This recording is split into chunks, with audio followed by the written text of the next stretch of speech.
Et salut à toi, bienvenue dans ce nouvel épisode du podcast Nourris ta santé.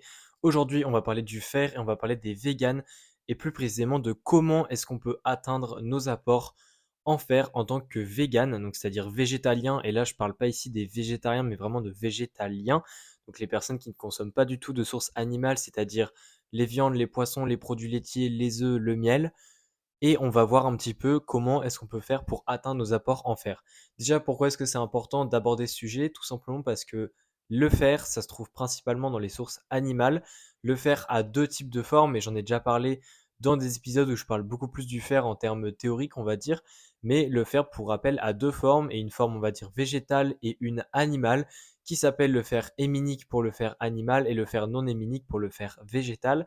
Et le fer végétal, malheureusement, s'absorbe beaucoup moins bien que le fer animal, et c'est pour ça que les personnes qui réduisent leur consommation, voire qui ne consomment plus du tout de produits animaux, comme justement les véganes, sont beaucoup plus à risque d'être en déficience de fer, et ça a été d'ailleurs prouvé par la science. Donc comment est-ce qu'on fait concrètement pour apporter plus de fer?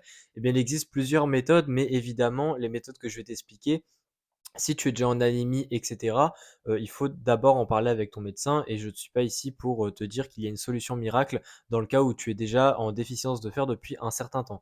Mais en tout cas, pour prévenir la déficience en fer, ou si alors tu as un léger risque de déficience en fer, ou peut-être que tu soupçonnes que tu commences à manquer de fer en quelque sorte, via des symptômes, hein, généralement c'est la fatigue, etc., même si ça peut venir de beaucoup d'autres choses, eh bien ça peut peut-être servir ces différentes astuces que je vais te donner ici. Et la première astuce, c'est déjà de se documenter au niveau des sources en fer dans la diète végétalienne. Pourquoi? Bah parce qu'il y a beaucoup de personnes en fait qui disent que forcément s'ils sont véganes, ils vont manquer de fer, et limite ils acceptent ce fait-là, alors qu'il y a pourtant des sources de fer qui sont possibles, hein, qui sont assez riches dans l'alimentation végane, comme par exemple les légumineuses, donc les lentilles, les pois chiches, mais il n'y a pas que ça, il y a aussi d'autres produits, comme par exemple tout ce qui est tofu aussi, tout ce qui est tempeh, ça apporte également du fer. Mais il faut aussi comprendre que les industries, elles, ajoutent également du fer, donc elles enrichissent certains aliments en fer pour justement aider ce type de population à atteindre leur apport en fer. Et notamment ici, quand je parle de ce type de population, eh bien, je parle beaucoup plus au niveau du fer des femmes, puisque les femmes ont presque un apport deux fois plus élevé, enfin des besoins, pardon, deux fois plus élevés en fer que les hommes. Il faut compter que pour les hommes, on est environ à 10 milligrammes. Alors, ça dépend des pays. Les pays n'ont pas les mêmes recommandations, mais on est environ à 10 milligrammes par jour, alors que les femmes, on est presque à 20 milligrammes par jour de manière générale. Et 10 milligrammes par jour, j'ai envie de dire que avec une alimentation végétalienne où on connaît un minimum au niveau des sources alimentaires riches en fer, eh bien on se débrouille bien. Mais par contre, pour les femmes, c'est beaucoup plus compliqué.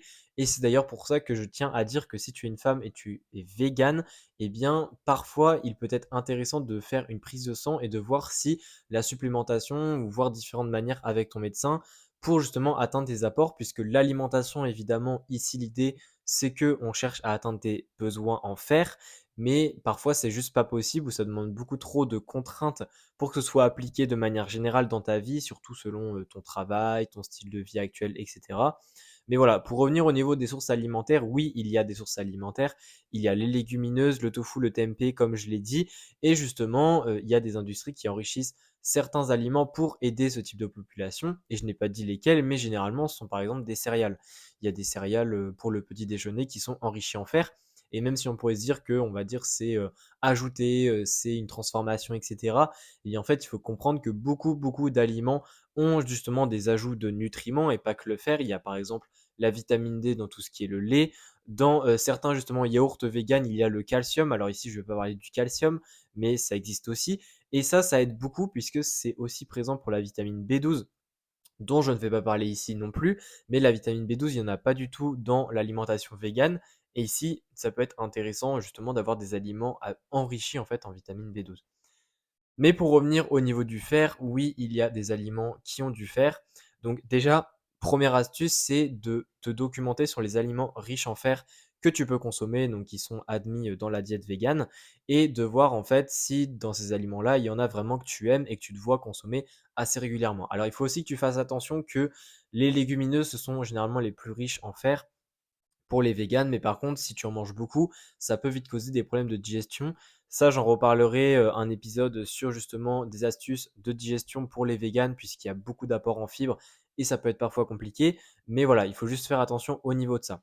Ensuite, la deuxième astuce, c'est de tout simplement consommer une source de vitamine C avec une source riche en fer dans ton repas. C'est-à-dire que si tu prends un repas et grâce à l'astuce numéro 1 où tu sais que ce repas-là va être riche en fer, puisqu'il y a différentes sources riches en fer, eh bien, c'est de faire en sorte que tu mettes une source de vitamine C au sein de ton repas, donc par exemple en entrée ou en dessert, peu importe. Donc ça peut être un petit peu de citron en assaisonnement, ça peut être un fruit riche en vitamine C comme le kiwi, l'orange, les fruits rouges, peu importe à quelle saison tu es, en dessert. Voilà, il y a plusieurs méthodes, mais ajouter une source de vitamine C avec justement du fer non héminique dans ton repas qui est présent de grande quantité, eh bien ça va aider à la conversion du fer non héminique, donc du fer dans le corps en fait, puisque le fer non héminique justement, il a besoin d'être converti dans le corps en une autre forme de fer qui justement par la suite va être absorbée et cette vitamine C va permettre cette conversion qu'elle se fasse plus facilement. Donc la vitamine C en fait, c'est un petit peu un booster, on va dire de d'absorption de vitamine enfin d'absorption pardon, de fer végétal et c'est pour ça que c'est intéressant dans les repas où vraiment tu consommes une bonne quantité de fer pardon, je vais y arriver, eh bien, tu mettes une source de vitamine C. Donc ça, c'est vraiment la deuxième astuce à mettre en place. Et enfin, la troisième astuce, c'est de ne pas hésiter à aller faire des prises de sang et à aller consulter si tu sens vraiment que tu as des symptômes, puisque évidemment, l'alimentation à travers ces différentes astuces, ça peut aider à, on va dire, limiter le déficit, mais il est possible que ça ne suffise pas. Et comme je l'ai dit juste avant, pour les femmes, ça peut être parfois plus compliqué. Donc ne pas hésiter à aller consulter si tu sens que c'est assez compliqué.